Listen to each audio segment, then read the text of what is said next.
ברוכים הבאים לדנקאט, בית הספר הראשון בישראל לעיצוב שיער באינטרנט. היי, ברוכים הבאים לדנקאט. השיעור שלנו היום יעסוק בתספורות גברים.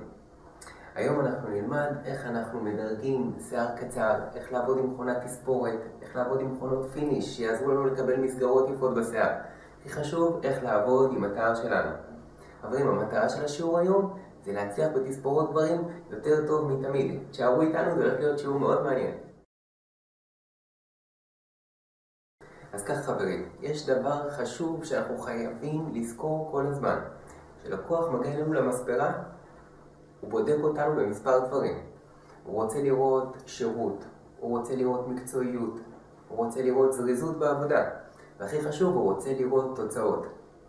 אוקיי? על מנת שנגיע לשילוב של כל הדברים האלה, אני רוצה שתקפידו ותאזינו לכל הטיפים שאנחנו נפגוש בשיעור הזה. אוקיי, איך אנחנו עובדים בזריזות עם המכונה, איך אנחנו מגיעים לתוצאות מאוד יפות, איך אנחנו נותנים שירות מעל ומעבר למה שהוא מקבל במספרות אחרות. אז תקשיבו לטיפים האלה, אנחנו נפגוש המון טיפים מעניינים. על מנת להגיע לתוצאות מאוד יפות בתספורות גברים, דנקאט, בית הספר שהולך איתכם יד ביד, בקצב שלכם ובזמן שלכם.